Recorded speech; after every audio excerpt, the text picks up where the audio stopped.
Let's say you don't want to sign up with a credit repair company and you want some actionable steps that you can take today. Like I'm talking about, you could pause this video right now and get into it to start fixing your own credit. I'm gonna give you all the step-by-step blueprint on different things that you could do. You could go and tell your auntie, your sister, cousin could do, to where you don't have to pay me, you don't have to pay Lexington Law, you don't got to pay any credit repair company. These are things you could do yourself, for yourself, by yourself, for free. You ready? Oh yeah.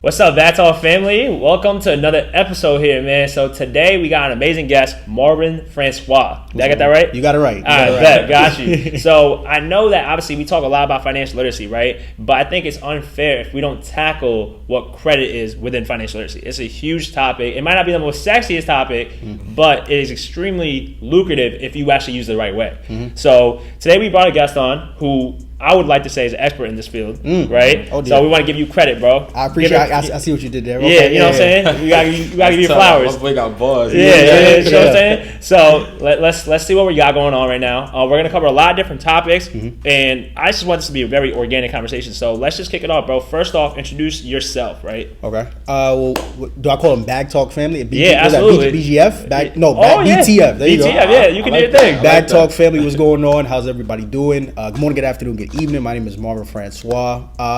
Credit repair consultant, specialist, enthusiast, whatever it is that you want to call it. I specialize in all things personal credit, from credit building to credit leveraging to credit repair. I've been in this space now going on 2 years strong. I've also built a platform for myself on all different platforms, from YouTube to Instagram, TikTok, and beyond. Just providing people as much value as I possibly can on how they can repair their credit for themselves, different ways that they can leverage their credit, demystifying a lot of misconceptions that come with credit and credit repair. And ultimately just, like you said, credit has never really been a sexy topic, right? Especially when we talk about financial literacy. So I've been able to work on bridging the gap between credit and the people by just trying to find a way to make it as digestible as possible, and also as entertaining as possible. And yeah, that's pretty much it. That's amazing. I love this a lot. And we got recommended to you from a couple close friends. Like one of our friends, you literally fixed his credit. Like his credit was down bad, and you fixed it. I appreciate it. You know what I mean? So we got a wizard with us, everybody. Make sure y'all pay attention to everything he's saying. So the first thing to get into, obviously, on credit is kind of how is it reported? So you have like a FICO score and like an Experian, right? Or oh, well, no, keep going. Go ahead. Those are the. I got you, bro. Take over. Right, we're gonna go on a walk together. We're gonna figure this thing out together, right? Yes, so you mentioned FICO, right? So that's a very great point, because a lot of people are watching this. For example, if you do have your hands on your credit right now, maybe you've been using something like a Credit Karma to follow your score, right? Which is, I have a credit repair company. A lot of people who sign up with the company, they usually start off with just Credit Karma because they don't know. So when you mention FICO, there are two major scoring systems that come with credit, right? There's the FICO scoring system and the Vantage scoring system. It's not that one is better than the other or one is different than the other. They just have two different scoring models. Now, the more popular one is the FICO one, because when it comes time for you to go to a bank or a lender to get approved for a house, approved for a car, anything like that, they're more than likely going to be using that scoring model, right, to determine your credit worthiness for whatever you're applying for. Now, when you get a little bit deeper into that, to tap deeper into your question, what makes up a credit score, right? Right. Yeah. So there are 5 components that make up a credit score, right? So the first one and the largest one of them all is payment history, right? So payment history is your ability as a consumer to pay your bills on time. Anything that's showing on your credit report, if you're paying it on a month-to-month basis on a timely manner, right, you will get rewarded by it, and your FICO score will increase on a month-to-month basis. But you have to make sure that you're paying those things on time. I've seen people where they've gotten one late payment and their credit score has dropped anywhere between like 70 to 100 plus points beyond, right? Really? Because payment history makes up 35% of your overall credit score, right? So once again, it's the largest and the most important part of credit, because you got to think about it. What exactly is credit, and what is a credit report? A credit report is your financial resume. When you go and you apply for a credit card, when you go and apply for a car, when you go and apply for a house, and they pull your credit report, essentially they're looking at what your relationship has been with other people who have given credit to you. And if they see that you can't pay your bills on time, then why would I want to give you credit as well? You're going to do the same thing to me, right? So that's why payment history is such a huge thing in terms of making sure that you're paying your bills on a timely fashion. So if you're watching this, if you don't take anything else away from this sit down, if it's on your credit report, pay it on time, even if it means overdrafting your bank account. If it's on your credit report, make sure you pay it on time, because a late payment is one of the biggest ways that you can shatter your credit, right? So I have a quick question on that, right? Let's go. So with that piece, because I think there's a lot of misconceptions sometimes, right? Right. People say don't pay off your credit full, right? Because when you say pay it off in time, if something's on your credit, do you mean like pay the entire thing off, like on your credit card, or like can you pay like a little bit off? Like how does that work? That's a great question. So now I'm happy that you said that. It actually goes into the second part that makes up your credit report. See, y'all good. Y'all good. Y'all really, really good. So that goes into credit utilization, right? Or it ties into it. So to answer your question directly, before I get into that part, when it comes to paying your bill on time, you have what's called a minimum payment, right? So any form of credit, whether it's a revolving type of credit or an installment type of credit, there's a minimum payment that you're required to pay every single month, whether it's, typically for a credit card, it's like $35, or sometimes it could be higher depending on how high your balance is on that credit account, but you don't have to pay the entire thing off. At the bare minimum, whatever your minimum payment is for that credit account, you want to make sure that you pay it every single month whenever the due date is for, right? But that ties into, or especially if we're talking about a revolving type of credit, which is a credit card, that ties into the second component of what makes up your overall credit score, which is credit card utilization, right? So utilization is basically of the total amount of credit that you have available to you on the revolving side, how much of that credit are you using up, right? I'm not sure if you guys know, but typically when it comes to credit utilization, they'll usually tell you, well, you want to keep your credit utilization around like 30%, right? That's the golden number. Realistically, you want to keep that number at 10% or below.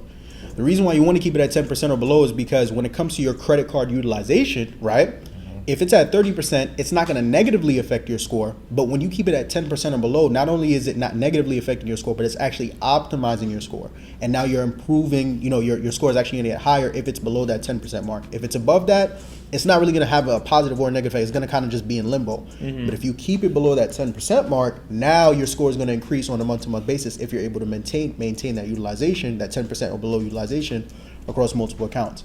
Then you have three other components that make up your score. Then we have length of credit history. This is the most annoying one, especially for young guys like you and I. Why? Length of credit history is how long, how long you've had that credit account open on your credit report, right? So the one reason why I say it's the most annoying, because of all the different components that make up your credit score, it's the one component that you can't manipulate. I can control, if I pay my bills on time or not. I can control my credit card utilization. I can't control time, right? Right. So there are ways that you can get around it, which are trade lines, and we'll get a little bit into that later. But, length of credit history is the one thing where you have no control over it, right? You just have to wait on and pay your bills on time on a month-to-month basis. But it's so huge because another thing that lenders are looking for when you're going to them, right, to get approved for these different credit accounts is they want to see that you have aged relationships with other banks, right, before they lend you your credit. Why? Because if I see that you've had a great relationship with another creditor or another bank for an extended period of time, and whether it's 2, 3, 4 years and beyond, I feel more comfortable now not only giving you access to credit, but a larger amount of credit, because you've given me a larger sample size to work with here in terms of how long you've been positively maintaining this account. There's that trust, basically. Basically, right? Think, it's the same thing as a financial resume. That's why you said that. Financial, and like a lot of aspects of credit, you want to find, there are different analogies that you can use to kind of just make it simple. Think about it like a relationship, right? You've known him longer than you've known me, right? I don't know how long you guys have known each other, but if he comes to you and he's like, yo, bro, let me borrow your car, or we both come to you and say, yo, bro, can we borrow your car on different days, you'd feel more comfortable letting him borrow your car than you would let me borrow a car, right? Because we just met a couple weeks ago. Right. You've known him for years upon years upon years, so you guys have built a relationship where he's shown you enough over the course of that time, right? As long as you ain't doing him dirty. He's shown you enough over a course of time. He's shown you more over that span of time to where you know what to expect and what to deal with him, right? Whereas with me, you just met me, so you'd feel way more comfortable not only letting him borrow your car, but whatever other favor that he'd be looking to extend. Right. This is the same thing with credit, and the same thing with length of credit history. If you and I go to a bank and I have 5 years worth of credit history, and you have 2 years worth of credit history, but we're both going for the same loan, not only am I going to get approved, you may get approved too, but I'm probably going to get better terms, and I'm probably going to get a larger approval amount because I'm showing them more length in terms of, and I have a larger resume compared to you, right? And then we have two more components after that. Then after that we have credit mix. So credit mix is basically of the different types of credit accounts on your credit report, how diverse your credit report is, right? So earlier you guys heard me talk about revolving types of credit and installment types of credit, right? So a revolving line of credit is basically like a credit card. It's basically a form of credit that you can carry a balance on from a month-to-month basis. Whereas an installment line of credit is usually something like a student loan, an auto loan, a mortgage, or a car note. It's a one-time loan that once you finish paying it off, the account closes and then that's it. Right. So when it comes to credit mix, another thing that banks and lenders want to see is they don't want, if you have 5 credit cards on your credit report, that's cool. But if somebody else comes and they have 3 credit cards, but then they got a student loan, and then they got an auto loan, and maybe they got a couple of, now it looks a little bit better because now not only are you showing me that you have a great relationship, with one, not only are you good at managing your credit, but you're good at managing your credit with different types of credit accounts, right? So once again, you're showing the banks that they can trust you, because the bank's number one priority when it comes to a credit report and what they're looking for on a credit report, they want to give you guys money, right? They want to give all of us money, but at the same time, they want to protect themselves and minimize liability. So that's where credit mix comes in, because now, okay, you maintain positive payment history on this credit card and this auto loan and this student loan and across all these different accounts. All right, now I feel more comfortable giving you more money, right? And then the final component that makes up your credit score, this is where what gets people caught up a lot of times, is inquiries. Right. So typically when it comes to inquiries on your credit report, you never want to have more than 2 to 3 hard inquiries on any of the credit reporting on any of your credit reports with any of the credit reporting agencies. Why? Because banks do not want to give money to people that seem like they need it. So if you're going to a bank and you got 40 inquiries on your credit report, that's a beast. Well, first off, I'm gonna fight you. Let's start there. We have a lot that we need to discuss because something's going on in your life. You understand me? But secondly, the banks are scared now because it's like, to talk in our terms, bro, why you wilding? You're doing too much. You understand? You're feeding. Whereas if you only have 2 to 3, now the banks feel a lot more comfortable because you don't seem needy, right? Because it seems scary. You know what I'm saying? Like you're blitzing your credit report to all these different types of banks and you're getting denied. Why would I want to approve you? You look thirsty. I'm not. No, I was gonna say, it's like when you go to a bar, talking to girls, it's like, that girl's not gonna keep on talking to mad guys that keep on going to her. She's gonna go to the guys just cool, calm, and relax. And once again, you see how quickly you were able to use that analogy. Bro, once you realize like the different aspects of credit, are comparable to a lot of like those everyday situations like that. That's what helps to make credit that super duper digestible. But yeah, those are the 5 components that make up a credit score. Got you. So my thing, right, is I think we skipped through one thing that's super important. Okay. Your background, bro. So clearly, right, like you obviously know a lot. You just broke that down really well. I appreciate it. Thank you. So now is how did you even get into this space? I think that's the biggest thing. Like how did that happen? And like, what made you want to go and say, I'm gonna do credit one day. Okay, I'm gonna get into that. That's a great. All right, so you want the long story short, or you want the short story long? What do y'all want, bro? Y'all want the long story, right? Back talk family. Talk to me. All right, let's do the long story. All right, cool. So let's go to. I'm 24, going on 25 now. Let's go to college. So wait, hold on. Yeah. Say that again. How old are you? I'm 24, going on 25. Y'all heard that? Come on, man. What are y'all doing? Y'all better follow him. Come on, man. Come on. That's a great follow right there. I appreciate it, brother. I appreciate it, brother. But now, to give y'all the story, it's actually a very interesting one. So. I attended, I know you guys know Brooklyn College. Brooklyn is a school near Flatbush, Brooklyn. I actually originally went there coming out of high school. Didn't really know what I wanted to do, but coming out of high school, going into college, I always had a background in comedy. Like I always made like skit-based videos for the internet, and they didn't go viral per se, but they did like tens of thousands of views here and there, and I just really started to build a following for myself. But I didn't want to be a comedian. I thought I was going to be a doctor because I come from a Haitian background, and it's either doctor, lawyer, engineer, or you die, and then that's it. You feel what I'm saying? Shout out to Fred. Shout out to all the Haitians out there because they know what I'm talking about. Went to college, thought I was going to be a doctor, but at the time, I didn't even realize my call, or what I felt was eventually going to be my calling was comedy, because I knew how to make funny videos and connect with people on the internet, all these other different things. So I got to college, was doing a lot of bouncing around. By sophomore year, my content on the internet, like my comedic content on the internet, really started to take off. So after that, I actually ended up doing my first stand-up comedy show. I did terrible, but I had such an amazing time. I'm like, this is what I'm supposed to do. I'm supposed to be a comedian, right? So after fall semester of my sophomore year, dropped out of school, right? Dropped out of school, and the plan was to go into comedy full-time. I was going to do stand-up, and I was just going to do content creation. This was 2018.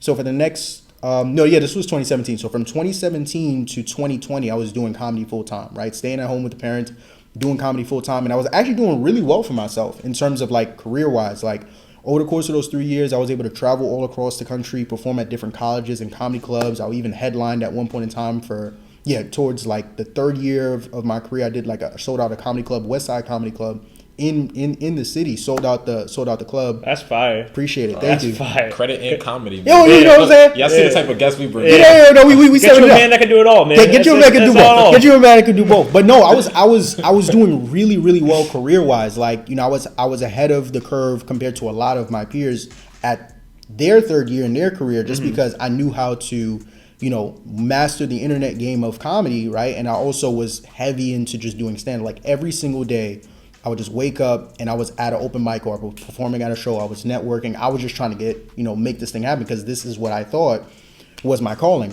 The problem was going into 2020, even though career-wise or on the front, it looked like I was doing fairly well, which in hindsight I was. Financially, it didn't reflect, right? But I didn't really feel that or see that because, you know, I was just thinking about myself and just what I had going on comedy-wise. And then coming in, I knew, like, you know, comedy is a very long-term game, especially if you're trying to go the stand-up route. Like, you got to put in at least, like, 10 years of work, or at least that's what I thought it was at the time, before you could really get to a point where, you know, you're able to not just make a living for yourself, but make a really good living for yourself, right? So I had a ways to go. 2020 comes, y'all already know, COVID happens, right? Game changer for me completely. So when 2020 came, what happened was, my mother ended up getting stuck in DR for like 6 months because we had a family business out there that she would help manage. She went out there right before the pandemic really picked up. She got stuck out there from like from like March all the way to like July or August or something like that because, you know, no flights. She could come out. My dad, blue collar dude, I've never seen my pops stay in bed past like 7 a.m. I'm talking about up at 6 a.m. every day, back in the crib at like 9, 10 p.m. just grinding, making sure food's on the table, roofs overhead, everything. That was the first time I ever seen my dad like bedridden because he actually caught the virus. Oh, damn. So my pops caught the virus. He was bedridden, and that was my first time like not just seeing him in bed, but like he was in bed for like 2 weeks straight. Didn't eat, didn't shower, did nothing. So my mom's stuck in DR, my dad's in there, and I can't do comedy, right? Because everything is shut down. So that was the first time in my career, in my comedic career, that I really got a chance to really just sit down and think about everything. And I'm looking at my mom, I'm thinking about my mom because she's not there. I'm looking at my dad and I'm like, okay, comedy is cool, but if, you know, I'm the firstborn, I only have one other brother. I'm like, yo, God forbid something happens to my pops today. Am I in a position financially to where I can take care of my family? And when I realized the answer to that question was no, I was like, okay, do I keep going with this comedy thing or do I make a pivot into something that I know can start making me money right now? And when I realized the answer to the question was the latter, I decided I was going to stop doing comedy and go into something different. So early 2020, I stopped doing stand-up, and that's when I started bouncing around. I did everything that year. I'm talking about, like, bro, I sold t-shirts. I tried to get into real estate. I tried options trading. I tried, bro, everything. Wow. Bro, everything. Bro, everything under the sun that you could think of. I tried every single hustle. I'm like, yo, what is it? What is this thing that is gonna be? At the time, then I found out about credit. Like I started I don't know if you guys know Him 500. Him 500, and there's another gentleman who's a mentee of Him 500, Herman Dulce, Haitian CEO. I don't know if you guys know who that is. He's a little more low key. Gotcha. But I started tapping into guys like them, those guys, because like I'm trying everything. Right. Him 500 had a webinar. I jumped into the webinar, and he was teaching people how to remove hard inquiries in like 24 hours or whatever the case may be, right? At the end, I took the hack. I started doing it for a bunch of different people in my family, right? And that's kind of what started getting the ball rolling. And from there, I just started doing more research and learning more, and I could not stop talking about credit. I'm telling people like, yo, do this, and your score is going to go from here to here. Yo, did you know that if you do this and this, that, like I'm getting into that's it. That's how it go when you learn something new, for real. Bro, you like, tell everybody. And I'm the type of person, I don't know if y'all are like this, and it's a blessing and a curse. I'm the type of person, I only really like to stick with things that kind of like click when I first put my hand on it. Yeah. And that's not the best thing, because, you know, sometimes things take time, but that's what happened with me with credit. Like, of all the things I tried that year, that was the first thing that, like, I touched it, and, like, it started, like, making sense and working for me right away. So I'm like, okay, maybe this is the thing. So I'm like, I'm doing these little hacks, I'm teaching people all these stuff about credit come October, right? Haitian CEO, mentee of Him 500, he had announced that he was going to do a class teaching people how to start a credit repair business. That's perfect. I'm like, now I know that this is where I'm supposed to be, because that was his first ever time doing it. I'm like, yo, it's not by coincidence that this is happening right when I'm really starting to get into the space. That's God's blessing, bro. I'm like, bro, this is a calling. The class was in Philly. Mind you, I'm still broke. Like, I ain't got no money. Still broke as broke can be. The class was like $1,500. I had like $500. I borrowed the $1,000 from like a couple other friends or whatever the case may be. I buy the ticket. I go out to the class in Philly. That's what immediately flipped the switch for me. I'm like, this is it. This is what's next for me, right? Go to the class, come back home, like I'm starting a credit repair business. Start the credit repair business in November. From November to December, I could not get a client, like for my credit repair business. Obviously, it's a new business. These things take time. It takes time. But once again, I'm the type of dude. Once again, me who I am, I'm like, bro, if I touch it and it don't make sense after the first couple months, not the best. Please, everyone, don't do this. These things take time. But that's just what it was for me at the time. I'm like, yo, this probably isn't it. Blah blah blah. My best friend at the time, he was like, yo, bro, your problem is you're not marketing right. You're doing all these little Instagram videos. You got to get on YouTube. I'm like, what are you talking about? YouTube. What are you talking about YouTube? I don't want to do no YouTube video. He's like, bro, you got to get on YouTube. That's where your target audience is. Like, you're doing all these finance stuff for people on Instagram. People on Instagram will just want to see flexing and wins. Like, they want to see vibes. Right. Like, when people want to learn about credit and credit repair, they going on YouTube. I'm like, all right, cool. We do a video. The first video that we filmed was a video of me reteaching like what I'd learned from like HIM 500 and Haitian CEO. One of the things being the Experience 24-hour hard inquiry hack, right? Okay. Basically, where I'm teaching people how to remove hard inquiries off their credit report in 24 hours just by doing a call-in little hack. That's the first video I ever did. Filmed the video end of December, dropped the video January 9th of 2021. That video blew up. Like in a couple of weeks, and mind you, that was like one of my first credit videos ever. That video blew up. It got to like 100,000 views in like 2 months. Right now, I think it's sitting at 374,000, something like that. I'm like, okay, that's fire, crazy, that's wild, bro. Second video, I did your calling. Yeah, it was like, bro. So the second video, I'm like, all right, let's see what we got going on. Then I do a video teaching people about how to free secondary credit reporting agencies, and we'll get into that in a few. That video, I think at the time when I launched it, ended up doing like a couple hundred, like not a couple, like it did like 100,000. I think right now it's sitting at like 170, some number, whatever it may be. Then the channel started picking. Now, mind you, I still have the credit repair company. Right. So the numbers is cool, but what was even crazier was that once those videos started picking up, my consultation calendar for my credit repair company blew up. Bro, right? And mind you, I'm running the business by myself because I remember it's a new business. I'm doing everything. The calendar was so crazy. I had to I'm hiring on the fly. You got VAs popping out. Everything. Got VAs popping out, and then one thing led to another. Hire the VAs, and then from there, got the business situated, and boom, now we're here. Credit. That's fire. I appreciate it, man. Yo, now see, this is why we needed the long story. Exactly. Yeah. And I know people got to get value out of the fact that it started with him making an investment into his education, which is now paying him for life. Right. So don't be afraid to put money towards something that's going to pay you back in abundance. 100%. Right. So I want to talk about something, right? Let's basically so let's just say right now that when you first started, you got the consultation calls. Obviously, you were really happy, right? But it's also pressure in the sense that, I got to deliver now. Because when you first start, it's friends and family, right? And then it becomes to like actual random strangers at the end of the day, right? So what was the first thing that you were telling them? I'm like, if for people listening right now, for people who don't have the best credit, what would be the first thing you tell them? Like, this is a step that you can take to improve your credit. Now, are you saying credit repair or credit building? Because it's two different things. So I'm talking about credit repair first. Like I'm saying, they have credit, right? But it's bad. It's messed up. Right? Because think about it. A lot of times I think what happens, especially within like the black and brown community, but especially, we don't know anything. Right? So what tends to happen is we get credit cards, right? Because everyone thinks it's cool to have a credit card. We take girls out to dinner. We start buying those Jordans. We start going crazy. And then it's like, I got to pay it back. But what is credit? Why am I getting these calls? So let's just say they have that credit. What would you tell them? Like, this is what XYZ is what you have to do to fix it. So you about to make me. All right, let me sit up. We're giving you guys free consultations right now. Let me sit up. All right. So I'm gonna give a step by step, basically on. Let's say you don't want to sign up with a credit repair company and you want some actionable steps that you can take today. Like I'm talking about, you could pause this video right now and get into it to start fixing your own credit. I'm gonna give you all the step by step blueprint on different things that you could do. You could go and tell your auntie, your sister, your cousin could do, to where you don't have to pay me, you don't have to pay Lexington Law, you don't got to pay any credit repair company. These are things you could do by yourself for free. You ready? Oh yeah, let's get into it. All right, let's do it. Yeah. All right, so step number 1, you can't fix what you don't know. Right? You can't fix what you don't understand. So you got to first get your credit report in hand so that you know what needs to be repaired on there, right? If there's anything that actually does need to be repaired. Now, if you're watching this, you hear me saying this, you're probably thinking to yourself like, oh, okay, no, I got a Credit Karma. No.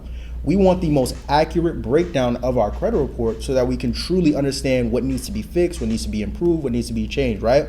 The way you do that is you're going to go to a website called identityiq.com. I'm writing this down for y'all. Yeah, identityiq.com. Why are we going to go to identityiq.com? For a couple of reasons. Reason number one is, remember, Credit Karma, there are two different major scoring models when it comes to your credit report, FICO and Vantage, right? We want to use the one that the major banks and the major lenders are going to use, and it's not Vantage, it's FICO. But Credit Karma uses Vantage. So why are we going to sit here and try and figure out what needs to be fixed on our credit report using a score that these major banks and lenders that we're trying to get credit from aren't even using? We're going to use Identity IQ in that regard. And the second reason is, sometimes, this doesn't happen all the time, but there are times where there are accounts that aren't on your report that may not potentially show when you're using Credit Karma. I've seen it happen all the time where people is like, okay, no, this is definitely not on my report, but then Identity IQ shows something else, right? Identity IQ is going to give you the most accurate breakdown of your credit report that's out there. So you want to make sure that you're using that. And they're not paying me to say this, right? And if you think they are, there are a couple other ones that you can use. You can use Identity IQ. There's another one called My Free Score Now. That's the second one I'm going to give y'all. SmartCredit.com. I'm giving y'all everything. Yeah. SmartCredit.com. What else is there? I think those are the major. MyFICO. There you go. See, my FICO is another one, right? So those are 4 different credit monitoring services that you can use, right, to figure out what is actually on your credit report. The most accurate depiction and breakdown that's on there. Don't rely on Credit Karma, Identity IQ, My FICO, My Free Score Now, and Smart Credit, right? Those are 4 different ones that they can use. Now, you go on there, you sign up for their services. Now you have your credit report in hand. What's next? The second thing that you want to do is you want to identify all the negative information that you have on there. Do you have collections accounts? Do you have charge-offs? Do you have a bankruptcy? Do you have too many hard inquiries account? Do you have all these different things? Once you've identified those inaccuracies, you now know what needs to be disputed on your credit report so you can start the repair process, right? But before you go and send out your first dispute letter, there's something that you're going to do first that's going to be game-changing in terms of determining how I don't say how quickly, but something that's going to help to improve your chances of getting better results on this process of repairing your credit. What is that thing? At the top of every single credit report, you're going to have what's called the personal information section, right? Mm-hmm. The personal information section is going to have a section for names, a section for addresses, and a section for employers. Mm-hmm. In order for your credit report to be properly structured, there can only be one name, one address, and one employer if there is one, right? Because you don't have multiple names. Your name is your first name, your last name, maybe you got a middle, right? Right. Same thing for you, right? Yeah. But what happens is, and a lot of people don't know this, if you go on your credit report right now, one of the more common things that's on a lot of people's credit reports is they'll have misspelled names, old addresses that they used to live at, right? Or old addresses that are connected to whatever, old employers that they don't even work for anymore, that they don't even know are connected to a lot of the negative accounts that are on their credit report that they've probably already been disputing on, or maybe they haven't been disputing on. But now that you know that, before you send out that first dispute, you want to clean up that personal information section, right? Because now what happens is, as you're going into the dispute process with Experian, TransUnion, and Equifax, they're using everything under the sun to verify negative information that they want to keep on your credit, because they don't want to take it off. I don't know why they don't want to take it off. I was going to say, why is that? There are data furnishers that are selling information to Equifax and things of that nature, right? So that's how they're making their money, right? So they want to keep that negative information on as much as possible. They don't want to have to go back and go into the investigation process of doing the 30 days of comparing this account with that account. They don't want to do that, right? So a lot of times that's why when you're sending these letters to Experian, TransUnion, Equifax, and I don't know if you guys know this, they usually send back a stall letter, right? So in our industry, a stall letter is basically a letter when they're like, well, we don't know if this letter is actually coming from you, so we're not going to process it. You disarm them by taking away as much different information and things like that they can use to verify this information that they want to keep on your credit report. One of the major things is that personal info. You could have a misspelled name that's connected to a collections account on your credit report. You don't even know it. You could have an old address that's connected to a charge-off account and you don't even know it. I think that happened to me, not gonna lie. You understand? How you do that is you want to clean up that excess personal information. You want to make sure there's only one name, one address, and one employer, if there is an employer, on your credit report. One of the easiest ways to do it, you can just call into the credit reporting agencies and say, hey, they're like this name, that's not how y'all spell my name, take that off. I only got one address, take that off. And this employer, I don't even work for them no more, take all that off, right? You can call in, or you can send in a personal information update letter. Now, this is where it's going to get interesting, because when I say personal information update letter, people will think that it's some fancy, mythical, magical one-of-one letter that only I have access to. No. If anything, especially if you're fixing your own credit, one advantage that you guys have as consumers fixing your own credit that me as a credit repair company owner doesn't have is you can take time to put together a custom letter where you're actually taking time to type out what's on your credit report that you're disputing. With me, because I have so many clients, I already have pre-put together letters where information is populated into it. That works against me in the long haul because, obviously I have so many clients, so I can't take time to write every single letter for every single client. But with you, because you're disputing on your own credit, you can actually take time to put together a custom letter where you're basically saying, hey, I should only have one name, one address, and one employer on my credit report. That's not what's shown on here. Remove this, remove this, remove this, remove this. You pack it up, you send it to the credit reporting agencies. Their mailing addresses are available on the internet, and then from there you're able to get off that excess personal information. So you can either send a letter or you can call in, whatever works best for you. Now, once you get that excess personal information off, now we can go into disputing on the inaccuracies, the negative accounts that are showing on your credit report. Now, obviously, there's no one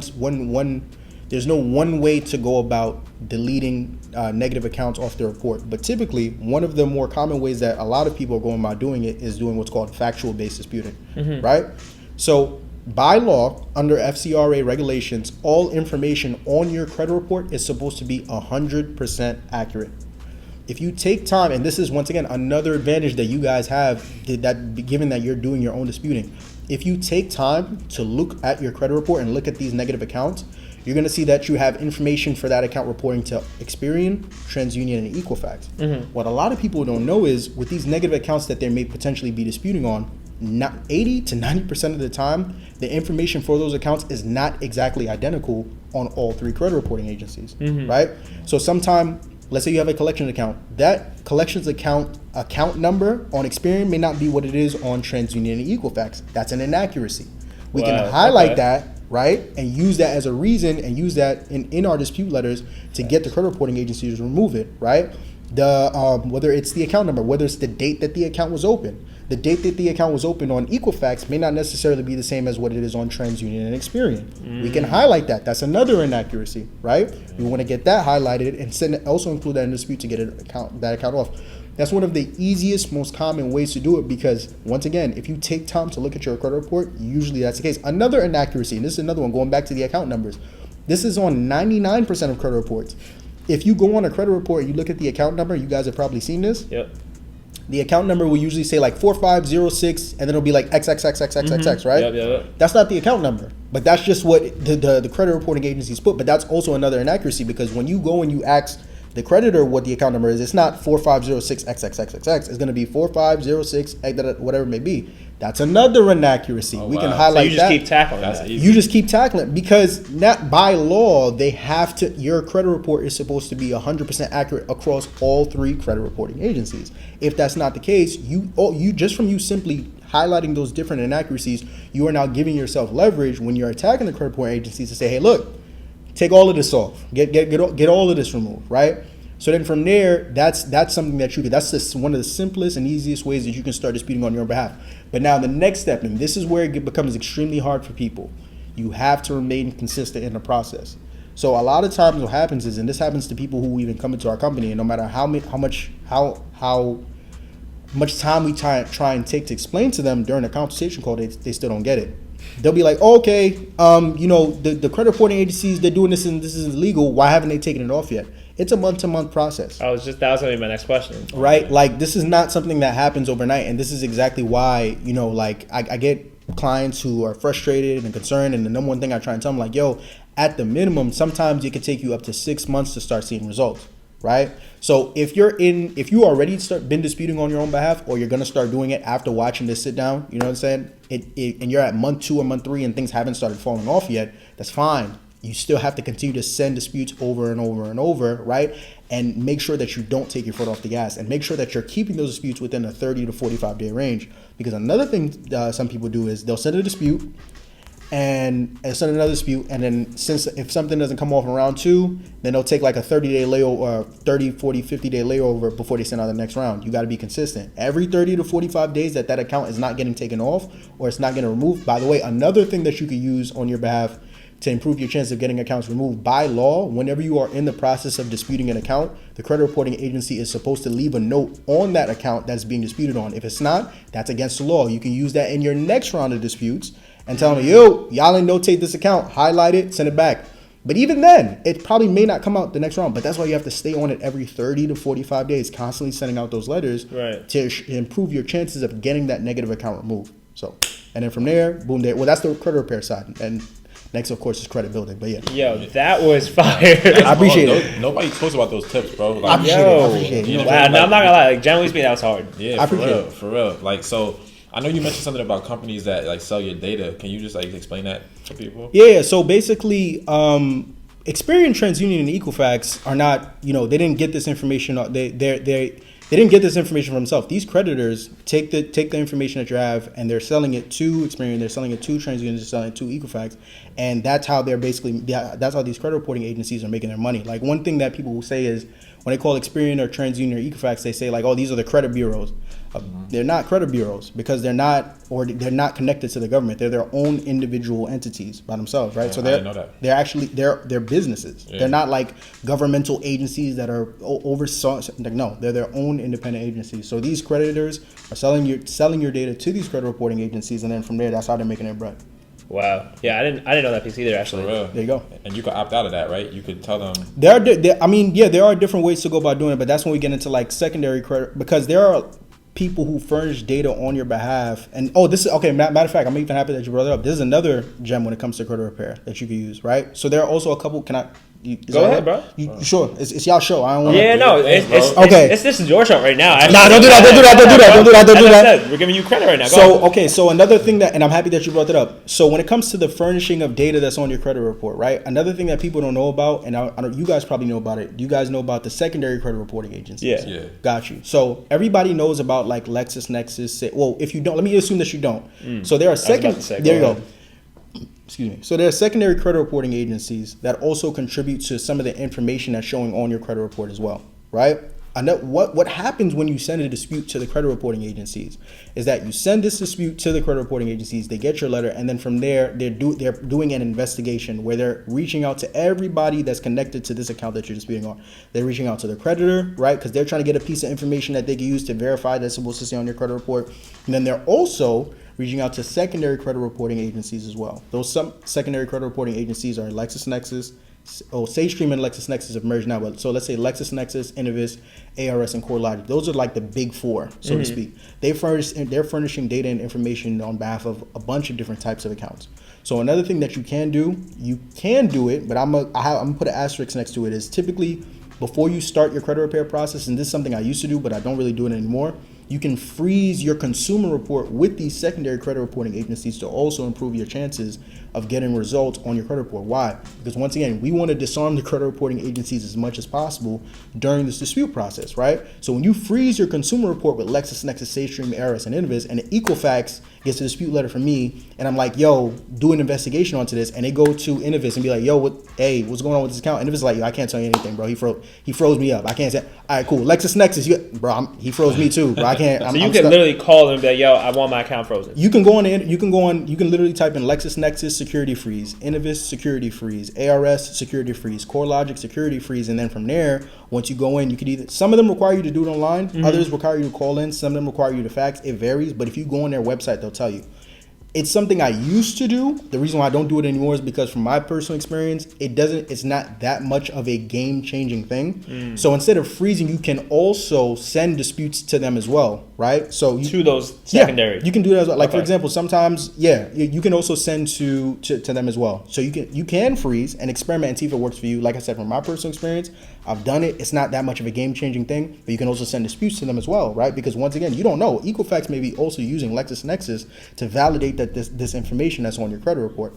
But now let's take it a step further. There are other secondary credit reporting agencies that also are contributing to information that's on your account, for specific accounts, that are on your credit report. I'm gonna give y'all a couple. One of the first ones is NCTUE, right? I'm gonna say that again, NCTUE. NCTUE is a secondary credit reporting agency that's responsible for furnishing data for accounts that are connected to telecommunications and utilities. What does that mean? Let's say you have a charged off account with Comcast, or you have Literally happened to me. Right, or charged off. Boom. Take this gem and run with it. Let's say you have a charged off account with a light company, or with a gas bill, water company, whatever the case may be. You can send your disputes to Experian, TransUnion, Equifax, because they're the main three. But then you also want to send your dispute to NCTUE as well, because you know that NCTUE also helps to furnish data on behalf of accounts that are connected to telecommunications, so like cable and telephone companies, and also utility companies. Go ahead.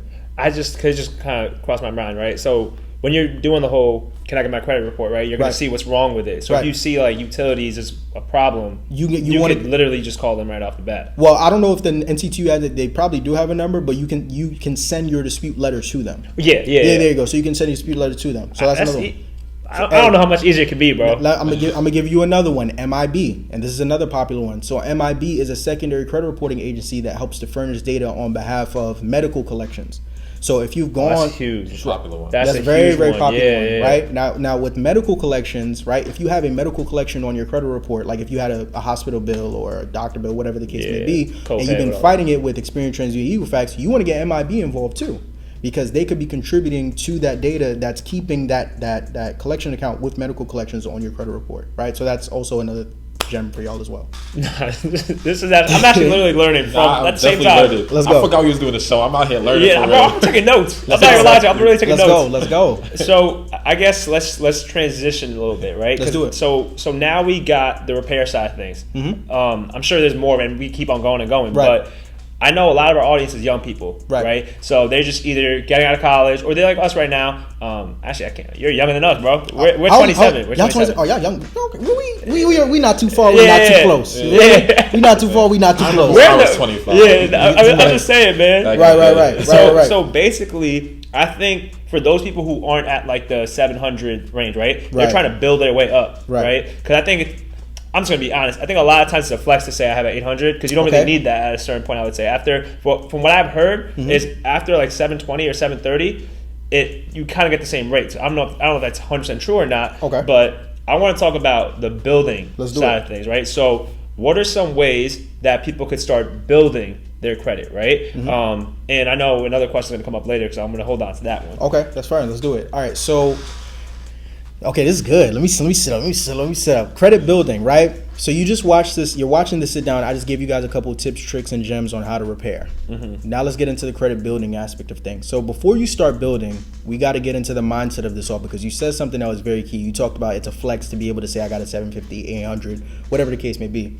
If you're watching this and you're either in the process of building your credit, or you're getting ready to start building your credit, or you're repairing your credit and you know that after you're done, you're going to start the building. The first thing that I need you to understand before you start applying for any accounts or doing anything like that to start building your credit out is that your credit score does not matter. I'm going to say it again, but I'm going to say it slow. If you're getting ready to start building your credit, I need you to understand that your credit score does not matter. Now, you're probably sitting there befuddled. You're like, what do you mean my credit score doesn't matter? I want the 800. I want the 850. I want the 750. What I mean by that is that what if I told you that there were people with 720s that are getting denied for things that people with 680s are getting approved for? Would you believe me? Never heard of that. Yeah. I would, just because I was studying credit right before I started on like a clown. That's the only reason. I didn't want to get too flexed on. All right, so now let me explain what I mean. Let me explain what I mean by that, because there's someone watching right now, and I just said that, like, oh, this dude don't know what he's talking about. Allow me to break it down. Let me talk to you. Watch this, right? Your credit score doesn't matter, because what truly matters is your credit profile. Your credit profile will build your credit If you focus on your credit profile first, the credit score will follow. But if you focus on the credit score, the profile isn't going to follow, right? So the profile comes first, and when the profile is right, the score is going to come. It's like the fundamentals of the game, right? The fundamentals of the game. Allow me to give you an example to help break that down a little bit more, right? When I first started building my credit, the first thing that I did was I became an authorized user on one of my cousin's credit cards. My first credit score ever was a 775. No, I'm lying. 757. It was high. It was high, over. That's fire, though. Great, right? Yeah. But remember, on my hold on now. Remember, on my credit profile, all I have on my credit profile is that I'm an authorized user. I'm piggybacking off of somebody else's credit card, right? I don't have no other credit cards, no other credit accounts, no Nathan, just that one account that's not even mine. Even though I had a 777, whatever I had, credit score, If I was to go into the dealership and try and get a car, if I was to go to a mortgage broker and try and get a house, if I was to go to Chase and try and get a credit card, all three of them would have laughed at me because they would have pulled my credit profile and be like, bro, you ain't got nothing on here. You just piggybacking off of somebody else's credit, right? Whereas if I had a 680 credit score, but I had 2 credit cards, I had a student loan on there, and maybe I had a secured loan on there as well, Chase or any of these other credit lenders I would apply to would have more than likely approved me with the 680 score versus the 750 score because my profile has much more depth to it. You understand? Yeah. So that's what I mean when I say your credit score does not matter and it's all about your credit profile. So now that we understand that, now we can get into the building aspect of it. So when it comes to building out your credit profile, there are a couple different things that you can do now that you've finished fixing your credit, or let's say you don't have any credit at all and you're starting from scratch. One of the first things that you can do is you want to look into credit building accounts, right? A credit building account is typically an account that's going to help your credit score to be get improved, but it's not going to do a hard pull on your credit report when you apply for it. One of the most common and easy ones that you guys can apply for is an account that's called Self-Lender. Do you guys know about it? No. Self-Lender is basically, do you know what a certificate of deposit is? CD, yeah. Got you. So Self-Lender is basically a CD, right? And for everyone who doesn't know, a CD is basically just a savings account that you can't touch for a certain amount of time, right? So Self-Lender is a certificate of deposit that is going to show on your credit report as an installment loan.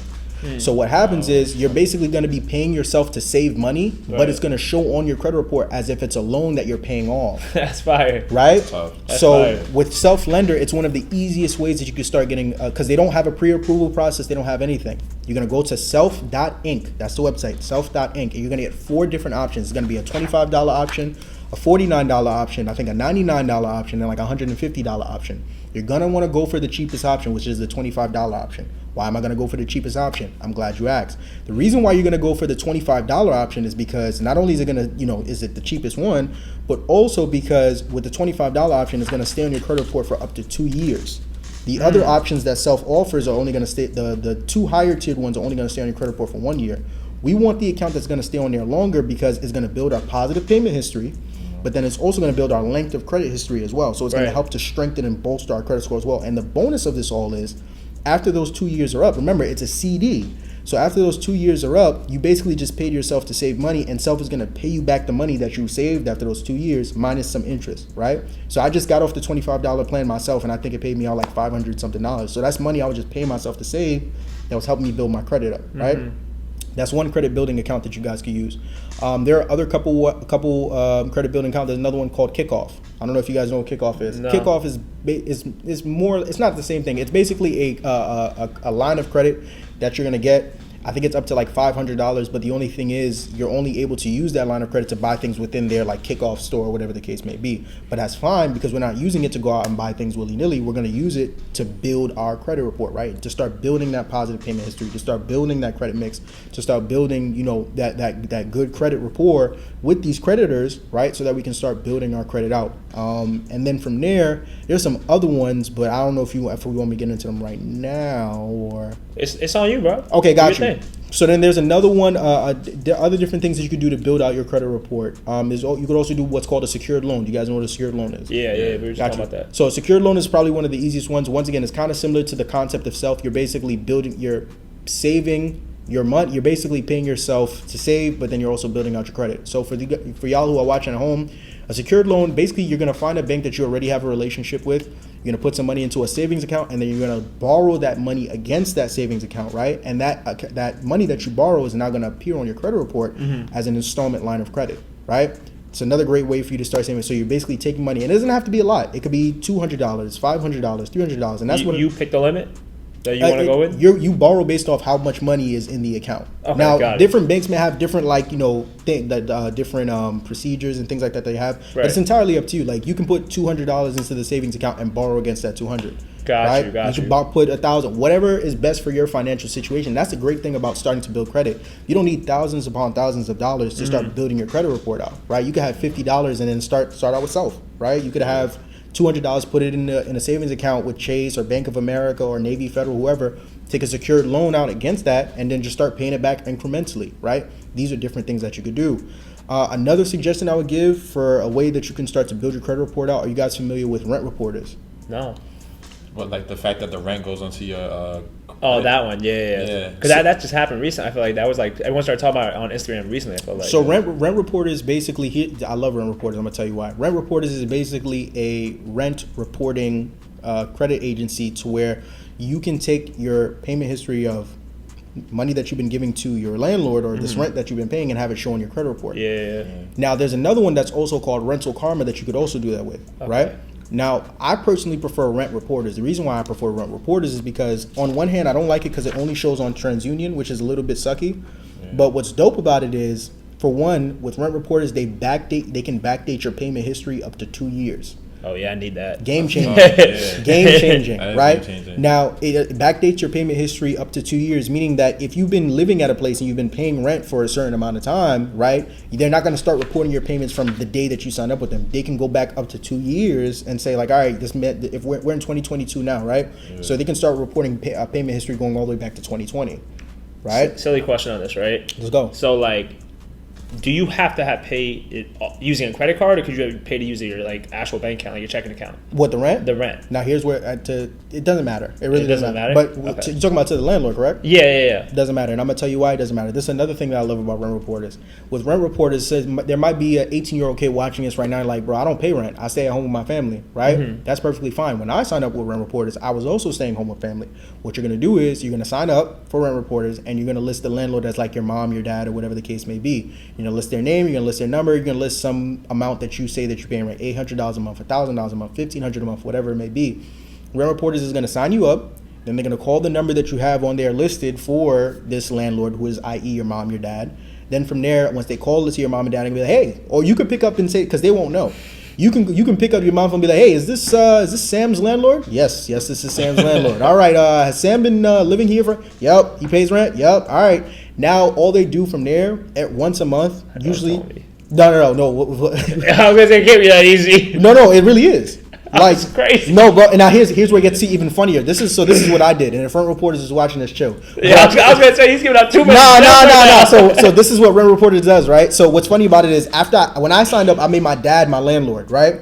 After I finished signing up, on the back end, I removed my dad as a landlord, I kept my dad as a landlord, but I changed my dad's number in rent report, because what they do is once a month they call to whoever you have the landlord on file as to basically act like, hey, is this person paying rent? And if the landlord says yes, they've been paying rent, that's how they update your payment history, right? Remember, because it's not an account that you're putting money into. It's the landlord that's going to determine what your payment history is for that month. Yeah. So in my mind, I'm like, bro, they're not finna call my dad once a month. Like, we're not going to do this. So what I did, and y'all can try this out. Once again, rent reporters, please. What I did was, after I used my dad's number on the front end, but on the back end, once they approved me, I went inside and I changed my dad's number to my cell phone number that's on there. Mind you, so if you go on my rent reporter's account right now, you're going to see my name and my 516 number, and then you're going to see my dad's name and then also my 516 number. So once a month, rent reporter calls me, and because they think I'm my own landlord, and they're like, yo, has Marvin been paying rent? And I'm like, yes. Marvin has been paying rent. I'll see you next month. But those are some different ways that you can go about building out your you know what this reminds? You remember, was it Infinite Campus, whatever, in high school? You probably had something. Infinite Campus, what's that? It's like, basically, when you get your report card, right, in high school, you can get an online portal, and your parents like have a username and password. They said, I'm Indian, bro, so they were on that, right? Right. I wasn't the best at school, so I was like, yo, there's gotta be a way to finesse this. I'm tired of getting smacked. Like, it's that's so hilarious. much. That's hilarious. You snitch on yourself right now. Your bro, parents must be watching. You know what's crazy? I swear to God, they did not know this. So at this point, I'm a grown man. So right. Basically, I went and changed the password, and I told them that Infinite Campus is broken, and they never checked. And I would just wait until like the report card came in the mail, and then I would just be like. But that was always 2 weeks out afterwards. And I was like, Ma, it's already, this is the past. Why are we talking about the past? Let's move on to the present and the future. Nah, so, I'm snitching, bro. I'm sending this link to your mother as soon as this comes out. That's the fire gem. I came to play, man. Let's talk. That's crazy. Okay. I'm 100% doing that, though. Go ahead. No, 100%. Yeah. That's dope. And it benefits you with like length of credit history, too, right? 100%. You get the history on that. The 2 years. Right. Come on, son. It works hand in hand. It's a beautiful thing. And like I said, remember, one of the more pesky things about building your credit out is length of credit history because you can't manipulate it. Right. But that's the one thing that kind of gives you a way around it, even though, once again, the only annoying part about it is, unfortunately, it only shows on TransUnion. So it doesn't show on Equifax and Experian. But it can still help. It still helps. It still helps, but just with your TransUnion report, which isn't the worst thing in the world because most major lenders usually are, like, some of them use all 3 credit reporting agencies, some of them only use one. And typically, if they're only using one, they're usually only using your TransUnion or your Equifax report. So in that situation, you should be fine. But yeah, those are some different ways to build it out. Okay. So let's tackle the credit card piece of it, right? And so let's just say I got a credit card, okay? And you mentioned credit utilization, right? So like the percentage that you're using on your limit. So let's just say you have $1,000 limit, right? And you've had a credit card because, I don't know, 2 years you've been using the same credit card. You have a credit card worth $1,000. You're like, yo, I'm tired of that limit. Like, I want to increase my limit. Is there a way you could increase your limit after a certain time period? You have to wait, or like how does that work? 100%. Okay, so now we get into credit. Okay. Let's talk about it. So first and foremost, before we even get into that, we talked about credit building. Let me give them some credit cards that they can apply for first. That was going to be my next. Yeah. So we can't increase on what we don't have. So if you ain't got no credit cards, let me tell you. So a couple of different credit cards that you can look to apply for. If you just started building your credit out, there's 3 that I would recommend. The first one is the Discover It Cashback Credit Card. I think Listen, y'all, everybody, man, the link is in the bio. Y'all got an affiliate? Yeah, I was gonna say, listen. Go link in the description. Run it up. The Discover It Cashback Credit Card is a really, really good credit card. I think Factual did a little bit of research. That's you know what I'm saying? They did a little something. Saying though. So the Discover It Cashback Credit Card is a really good credit card. Even better because I'm assuming y'all main demographic is like college students and things like that, right? Yeah, we're basically. It's great that you asked, actually, right? So here comes the elevator pitch. Now I'm playing. It's basically anyone from like really 18 to 30 is what we go for. We try to target people who are 35 and above. It's really, we just relate to people within our audience. You know what I'm saying? Got you. So the dope thing with the Discover It Cashback Card is that if you're, and of course there's credit cards specifically for college students, but if you're watching this and you're a college student, especially if your credit is super, super new, Discover It also has a college credit card as well, right, for college students. Fire. Right? Yeah. So if you're not a college student, of course, you could do the Discover It cashback credit card. If you are a college student, you could apply for the college version of it, but that's a great starter credit card. You're more than likely going to get approved. And another thing, too, with the credit building piece that I forgot to get into, as you're building your credit out, you want to wait until you get to at least the minimum, the 6-month range. So don't go apply for self. Don't go apply for rent reporters. You want to let those things sit on your credit report for at least up to 6 months, right? Especially with like self and kickoff and things of that nature. If you apply for them right away and you go and apply for these credit cards and you only have 1 or 2 months of payment history from those accounts, it's not going to be enough, right? Get to that 6-month range. Realistically, if you want to be super duper patient and wait to like that 8 to 10 month range, cool. But that 6-month range, you should be fine, right? Once you're at that 6-month range, then you can go and apply for some of these cards that I'm talking about. So you can go and apply for a Discover It Cashback credit card. That's a great credit card. What's dope about that card is that it has revolving categories on its cashback. What do I mean by that? With a Discover It Cashback card, every quarter of the year, they have different categories that you can get up to 5% cash back on, right? And this is another reason why we want to make sure that we're building our credit and getting these credit cards, because once you get credit cards, I want you to throw all your debit cards away. Right? Man, listen. Because what happens when you get a credit card is that credit cards and these credit card companies are rewarding us for spending money. People hear that, people hear credit and they run because it's like, oh, it's debt, it's debt, it's debt. Well, it's debt if you don't know how to use it, right? Exactly. You want to use your credit card, these credit cards that you're going to go get, you want to use them to buy things that you're already going to buy. So you already was going to put gas in your car, right? Yeah. You was already going to go buy groceries, right? Come on, man. You was Talk to them. But man. I ain't came to play, right? But you was already going to go buy all these things. Don't put it on a debit card that's not going to reward you for it. Use it, buy those things with a credit card that's going to give you cash back on those things. You're already in pain. Might as well get a reward for it. Might as well Shout out to Eric Thomas. Right. Shout out my boy ET. You know what's crazy? Right before I started to cut you off, but I literally bought some on Amazon and like my debit card from when I set my Amazon up mad long ago was on the file. Delete it. And I was in a rush. Like I was trying to get over here. I was in a rush. So I was like, brother, I gotta get these reward points. So I switched the card. I was like, I don't care if I'm late, yo. I gotta get my points. You gotta get your points now. And now once again, going back to it, this is what's dope about the Discover It Cashback card, because with the Discover It Cashback card, it has revolving categories where every quarter of the year, and there's 4 quarters in the year, but every quarter of the year they have different categories that you can get up to 5% cash back on different things.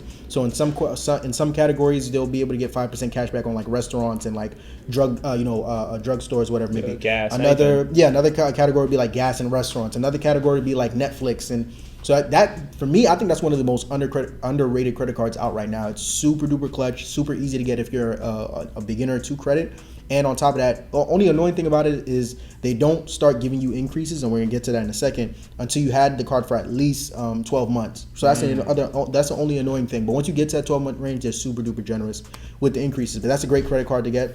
Another great starter credit card to get, which is another slept-on credit card, I feel like people are iffy about, and I don't understand why.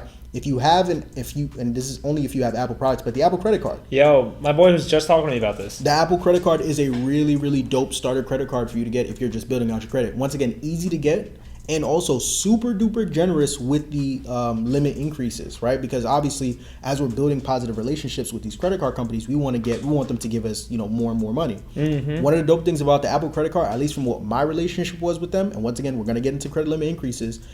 Sometimes when you're trying to get an increase, you have to ask the credit card company for an increase. With Apple, I never asked them for an increase, and within the first year of me having them, they increased my credit limit 3 times. Wow. 3 times. Boy spends money. Right. You understand? So I think they gave me that when I got the card, it was at $3,000. Then they increased me from $3,000 to $4,500. That was the first increase. Second increase was from like $4,500 to $8,000. The third increase was from $8,000 to $11,000. Damn. I never asked for an increase. I just maintained positive payment history. Within a year? Wow. Within 1 year. That's crazy. Big. No, hold on. Now. I'm not saying that's what's going to happen for everybody. But I'm saying that's why I'm such a huge advocate for them. I mean, I've spoken to different people and they've had similar things happen to them. I don't know if it's happening in that. I'm not making any guarantees that that's what's going to happen for you. Let me be very clear, because I don't want y'all coming back to back talking me like he's a liar, he's a scammer, he's a crook. Don't do it. But Apple is another great starter credit card to have. If you have an Android, I'm sorry you can't get it. But you shouldn't have that in the first place. Come on, Apple is such a great company. It's such an amazing company. We Bro, they have a credit card. Bro, Android does not have a credit card. Bro, when I tell you, this is a credit episode, so I won't go too into it. Right. The greatest company in the world. We had an argument before. I was on Microsoft. He was on Apple. Bro, what was you doing on Microsoft? No. The reason is because I still it really just comes to LeBron, KD, MJ, Kobe. You know what I'm saying? Okay. I think that they're both goated. Okay. I will say that Apple got the edge. Apple's better. I can't. Apple's got the edge. But no, if you're watching this, and the Apple credit card is another great starter credit card to get. They give you 3% cash back on all purchases you make with the Apple card, with Apple products. So let's say you about to go buy a MacBook, bro. Get the Apple credit card first. Buy the MacBook on the Apple credit card, or people get new iPhones every year, but get the Apple credit card, right? Yeah. That way you're getting 3% cash back on a phone you was already going to buy anyways. They give you 2% cash back on specific if you use Apple Pay at certain retailers. Yeah, I heard about that. Right. So for example, if any place that takes Apple Pay, instead of you actually using the card, if you use Apple Pay to where you have it on your phone, it doesn't matter if it's McDonald's, doesn't matter if it's a corner store, grocery store, drugstore, whatever it may be. Get that 2% cash back, and then they give you 1% cash back on all other. So they're cash back, not points. Right? No. So what they do is they do actual cash back, and what's dope about it is they give you access to your cash back right away. So yeah. So when you get an Apple credit card, I'm giving you everything. When you get an Apple credit card, in your Apple wallet, you're gonna see that you have the Apple credit card, but then you're gonna also have your Apple Cash card. Mm-hmm. So at the end of after every day that you finish, don't tell me it just goes right there. Goes straight to the Apple Cash card. That's so fire. Yeah, very fire. I love this company. You know what I'm saying? Apple's goated, bro. Apple is really goated. So it's really, really, really dope company to have. Also, for the 3% cash back for the Apple credit cards, you can also get 3% cash back with specific retailers like Uber, Nike, Dwayne Reed, and there are a couple other ones as well. So the Apple credit card, very low key, not low key, but slept on. Very slept on, and people have mixed emotions about it. I've had an amazing experience with them up until this point, and it's a great starter credit card. The third credit card that you want to go for in terms of a starter, so we did Discover, we did Apple, Navy Federal. This one's a little tricky. The Navy Federal Cash Rewards credit card. Now it's tricky because Navy Federal is a credit union. We're probably going to talk about that a little bit later. Yeah. We're going to talk about that a little bit later. So with the Navy Federal Credit Union, Credit Union are basically banks that are specifically for specific groups of people, or are for specific groups of people. So you have credit unions that are only for firefighters, police officers, people who served in the Army, people who are scientists, like credit unions for everything. But Navy Federal, they are for people that served, right? but they have amazing credit cards and they're very, very generous with the limits. Quick hack, if you want to get into Navy Federal, if you don't have somebody in your family that served, you could just call in and be like, yeah, my great-great-grandfather served, but he died and I didn't know him. This man's a finesser, bro. Yo, I would call myself a finesser. I just, you know what I'm saying? I love it. I'm the bandit, bro. Trust me. That's how you just gotta get around. So you call the Navy Federal, be like, yo, my great-great-great-grandfather, Gunther, he served, but, you know, I never got a chance to know him. Can I get in, please? And you'll be like, all right, give me a second. And they'll go and be like, all right, we'll sign you up. So then you're not going to, you may get a representative that's a little bit more finicky on that. If so, hang up, call again. Hang up. I see why you just stand up, bro. You're making me laugh right now. I appreciate it, brother. But no, just hang up, call again, and then boom, you're in Navy Federal. Once you're in Navy Federal, they are you want to, with that bank, before you rush and apply for a credit card with them, you know, because they're an actual bank. Like Discover is not a bank; it's just a credit card company. Apple is not a bank; it's just a credit card. Well, Apple is not a credit card, but they have a credit card. Navy Federal is a bank. So, and we're gonna talk about this a little bit later, but you want to build a relationship with them first. You know, you're gonna open an account with them, put a little bit of money in there, like $500. Let it sit for like 3 to 4 months before you get that card. Then you circle back. You apply for the Navy Federal Cash Rewards card. It's going to give you 1.5 or I think 2% cash back on all purchases. And they're super duper generous with the limits. I've seen people on their first Navy Federal on that credit card get limits up to $20,000 on the first approval. Now I'm not saying that's going to be you. I'm just saying it's possible. You understand? So that's another. Those are 3 great starter cards to get. Now, I feel like I'm talking a lot. I'm sorry. No, you good, bro. You talked about credit limit increases. Yeah, like, I was just curious, right? Because it kind of ties into this topic, right? Because these are beginner level credit cards, so I'm sure like the limit's not going to be $30,000 as you just said, right? It might not happen with y'all. Right, it might not. So basically, like I'm just assuming here. Let's just say you have a $2,000, $1,000, whatever limit. How do you get that increase? So how do you get that increase? Right, it would be part one, and the other part I'm just wondering is like, what credit card do you get after this as well to be like, okay, now I want to level up, right? Now I want to be like Marvin. Now I want to be out there, you know, going out and buying everything for Bad Talk. You know what I'm saying? Let's go. Let's do it. All right. So 2 great questions. Let's get into it, right? How do you get those credit limit increases? There's a couple things. So for starters, there are 2 ways that you can go about getting a credit limit increase. You can either ask or you could just wait for them to give it to you, right? Like I said, I never asked Apple for one. They gave me 3 on their own. Different credit card companies move that way. Other ones, not so much, right? And different companies have different things that they look for to decide if they're going to approve you for, you know, a credit limit increase or whatever the case may be. So there's a couple different things that you could do. For starters, whenever you're asking for a credit limit increase, you want to ask for one. If you're going to go about the route of asking, you want to ask for one every like 4 to 6 months. The reason why you want to ask for every 4 to 6 months, if you're asking for it every other month, once again, now you look needy to that bank, and now they're looking at you a little sideways like, bro, relax, we're going to get to it, calm down. You want to give it every 4 to 6 months because you want to have enough time to where you're showing them like, hey, I've been maintaining positive payment history. I've kept my utilization on this credit card under 10%. I'm doing good over here. Like, you know, show your boy some love. So every 4 to 6 months, you can call in, ask them for credit limit increase, and from there, some of them approve you on the spot. Other ones usually take like a couple of days or whatever the case may be, and then they'll follow up with you from there. A couple other things that you want to keep in mind when you go about asking for a credit limit increase, and this varies from card to card. I know this is popular with Amex, and we're about to get into Amex. Sometimes there are some credit card companies, not all, some, that will do soft pulls on your credit report from time to time whenever you're looking to get an increase, because they also want to see how you're managing credit with other companies before they determine if they want to give you an increase or not. So another thing you want to make sure you're doing whenever you're trying to get an increase, or even sometimes, whenever you're trying to get an increase, you want to make sure that you're in good standing with other credit card companies as well. So just because you have below 10% utilization with this credit card, right, and you've been maintaining positive payments history on this credit card, doesn't mean that you're in the clear. You want to make sure that that's the case across the board with all the different credit accounts that you have on your report, because that credit card company that you're asking for an increase for, they may be like, all right, cool, give me 3 to 5 business days and I'll let you know. What you think they're doing during those 3 to 5 business days? Let me do a soft pull on this man's they're credit checking card. on you. Let's see what you got going on. Oh, you max out on this credit card? No. I'm gonna protect myself. I'm not giving you no more. Yeah, we're gonna stop you right there. We're gonna stop you right there. So that's why you want to make sure that you're in good standing as well with these other credit card companies as well. Another thing too, and this is something that people don't even know. Typically, whenever you ask for an increase, one of the first things that a credit card company asks for is they ask for your annual, like, what's your income, right? Because when you apply for a credit card, they ask you for what's your income at the time. And when you apply for an increase, they're going to ask you for your income again, because from when you applied from the card to when you're applying for that increase again, maybe your income has gone up, right? Maybe it's gone down. The banks want to know. if you're applying for an increase, another thing that you could use to your favor, let's say when you applied for the credit card, you said that your income was like 60,000, right? And you're applying for an increase again, and they ask you for your income again. You want to tell them that it's something higher than what it is, than what it was initially. Can they check that? Now this is where it gets tricky. When you say that, unless you have W-2 papers or tax papers to prove it, typically whether you're applying for a card or applying for an increase on a card, I tell people never tell them that your income is over like 80 to 85,000.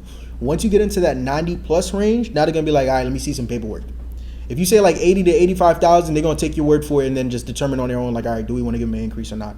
But if you say if you go come back with a crazy number, like, yeah, I make 200K. Oh no, we need to see papers. we need to make sure that this brother's not lying. You understand what I'm saying? Yeah. So that's another great way to improve your thing too. And the reason for that is because another thing banks look at when determining if they're gonna approve you or if they're gonna increase your limit is something called DTI. I'm sure you guys know. That income. They also want to see how much money you make proportionate to how much money you owe.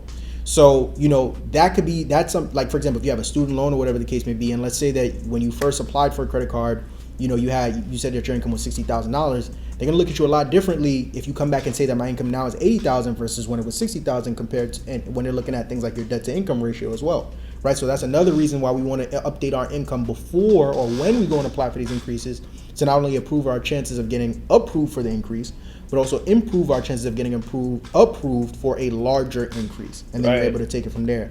Then after that, you said something about what cards we can get after that. Yeah, I was just wondering, like, how do you level up, right? Because you said the beginner level, so we tackled that. For these are people who are college students, right, or people just starting off. But now you guys also know now, like, what to do to how to increase your limit, right? So now let's just talk about. 'Cause I think we had so many topics right now, and I'm not gonna lie, this is I think one of the best episodes, if not the best episode. Come on, like, man. I'm not gonna lie, I'm dead ass learning. I'm not even faking. Let's go. Let's do it. So now I'm just wondering, what can we do to level up our credit game after these cards? Like, do we just fly right up and say we want the platinum, right? Do we just say we want the sapphire? What do we do?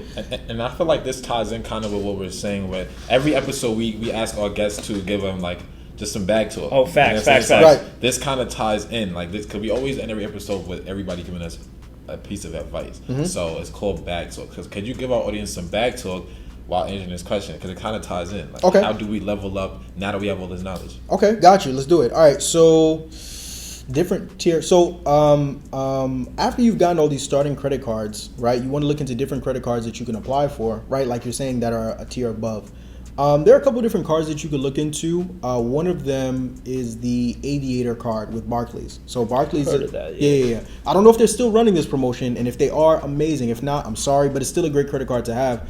The Aviator credit card is a credit card that's under the bank of Barclays, and what's dope about it was at the time when I applied for it, at least, they had a promotion where as soon as you sign up for it, you buy one thing. It could be a Jolly Rancher or a pen, and they'll give you 60,000 miles as soon as you sign up for them, right? So that's a now you lying. That's crazy. Oh, I'm serious. Oh, I didn't know about this. That I didn't know about. That's why this is so fake. Cause I heard about this before. The Aviator card, yeah, it was like I said. I don't know if they still. I hope they still doing the promotion. Yeah, but we gotta. Yeah, we about to wrap this up real quick. The Aviator credit card. So when you go, it's under Barclays Bank. If you go and you apply for it, it's not that hard to get approved for, but it's a tier above. Some of the cards I mentioned before. As soon as you get it, they were running a promotion. Like I said, I don't know if they're still doing it. I hope they are. But when you sign up for them, you had to buy just one thing. It could have been something for 50 cents, $1, don't matter. The promotion is they give you 60,000 miles right then and there. So that's one great credit card that you could apply for. Another credit card that you guys can look into is you mentioned Amex. So Amex has a bunch of different cards and a bunch of different tiers. Here's what's dope about Amex that a lot of people don't know. This is a play, and this is a little, not a hack. I don't know if it's a hack play, whatever. With Amex, whenever you apply for a credit card with them, they're going to do a hard pull on your Experian credit report, right? Once you apply for Amex and they approve you for whatever, or whether they approve or deny you, whatever they do for that card, you now have 60 days where you can apply for any other credit cards that they offer within that time frame, right? So let's say you go and you apply, like another card that you guys can look into is the Amex Blue Cash. It's on a personal side. You go and you apply for that card and you get approved, you got the hard inquiry. Cool. You now have 60 days to where you can apply willy-nilly for any other credit cards that they offer, and they're not going to keep re-pulling your credit report over and over and over again. You can shoot your shot to see if you get it. You can shoot your shot to see if you have it again. I don't remember the name of the cards, but I know they have the Amex Blue Cash, because we're talking about like a tier above. They have the Amex Blue Cash. They also have several other cards that favor things like Amex Gold, I think. They have the Amex Gold. Well, you want to give yourself a little bit of time with the gold now. I mean, that's a little bit more big boy status, but They also have the Amex Delta card, I think, something like that. With the airlines you're saying. Yeah, right? there you go. So they also have cards like that as well. That's pretty good too. But now, actually, I'm pink too. There's like they have a couple lot, ones. yeah. But another card that you guys look into, and actually I made a mistake because I would recommend that you guys look into this card before. If you were talking about leveling up, look into this card before you go and apply for some of the two cards I just mentioned just now. Go and get the Chase Freedom Unlimited credit card. Man, how many times? Guys, it's in the bio. Link below, man. How many times we gotta tell y'all? But do y'all know why they should apply for that card before they apply for those two? I'll let see if y'all know. Before they apply for these two? Yeah. Why should they apply for that credit card before they apply for those two? Oh nah. It's three numbers. 3 numbers. Nah, go. Chase 524 rule. You guys know about Oh the yeah, because you could Oh my God! I'll let you. 5 cards in 24 hours. 24 months. 24 months. Okay. That's there you go. So Chase has this underlying. Well, it's not even underlying because if you go in and you ask a banker, they'll tell you about it. Chase has a rule called the 524 rule. Basically, the 520. Oh, this is fun. The Chase 524 rule is a rule where if you've opened up to 5 different credit accounts within the last 24 months, you're not going to get approved for any Chase product at all. So before you go and apply for Amex and everything else and some of these other cards that don't necessarily care too much about those kind of things, you want to see if you can get approved with Chase first, right? And get that Chase Freedom Unlimited card, because once you get into that 524 rule, now you got to wait 24 months until one of those slots open up for you to now circle back and get a credit card with Chase. So Chase is another one that's a tier above that you could also look into as well. And then from there, on a personal side, I would say look into credit unions. Like a lot of people really sleep on credit unions. Like I said, there are different credit unions that you can look into in terms that are in your neighborhood. Like different people live in different states, right? Colorado, New York, Michigan, Cali. There are different credit unions that are out there that, some of them will say like, okay, we're only for police officers. But another hack with them is with those credit unions, if you give them like some of them, if you donate like $25 to a charity, they'll let you in. And a lot of people don't even know this, but the credit unions are actually more favorable when it comes to getting higher limits on your credit card. Remember, I mentioned Navy Federal was giving people $20K off rip. Yeah. You have Banner Federal Credit Union that you could look into. PenFed Federal Credit Union. You have Alliant. Alliant is another very popular one, credit union. You have so many other credit unions that you could look into that are even in your own neighborhood that are probably going to give you larger limits than a lot of these other banks that you can get into. So that's a little bit more right there. So. I'm not gonna lie. So I think personally we could go hours. I personally have other questions. I'm not even gonna lie to you. We have other questions right here. This is not for y'all. Might have to do a part 2 on this. You still worries about Mount. We gotta. Let's go. It's on camera. That's all. No pressure, bro. But we're gonna hit you up again. Let's do it. Let's make it happen, man. Because this was amazing. I swear there's more we can say. Like, no, 100%. Yeah. Let's go. Let's go.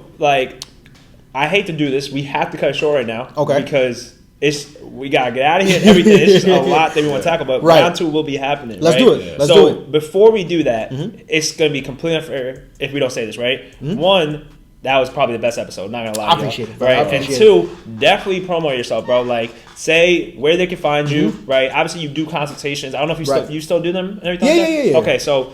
Everything of that sort, please put them on. Okay, so before I get into that, you said that at the end you guys do something where like you give them like bag talk or something like that. Yeah. Right? Yeah. So what would I have to say for something like that? Just it comes out the heart. Literally, it's like the last gem. Yeah. The last gem. I'm gonna give him that. What do I want to give him as a gem? What's the biggest thing that I learned in 2022? Oh, okay, a gem. Man, Networking.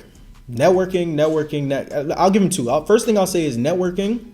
Networking is why we're here right now, right? Yeah. Like this interview doesn't happen. Shout out to my guy Tice the trainer. This interview doesn't happen if my guy Elijah, you guys mentioned that you went up to him and you basically told him that like, yo, we need somebody for credit. Immediately he thought of me. I wasn't there. I was somewhere totally far away, and then I ended up connecting with him. And Elijah's like, yo, I connect you with these other 2 dudes, right? Why? Because I built a network where I got connected to Elijah. I made myself I equated myself with him. I poured value into him. He poured value into me. Now I'm in a position now where I have people like him and others that are sharing my name in rooms I'm not even in. Yeah. That's the power of networking, right? Like, relationships are the new currency, right? Everybody's want to talk about how to get to 6 figures, how to get to 7 figures.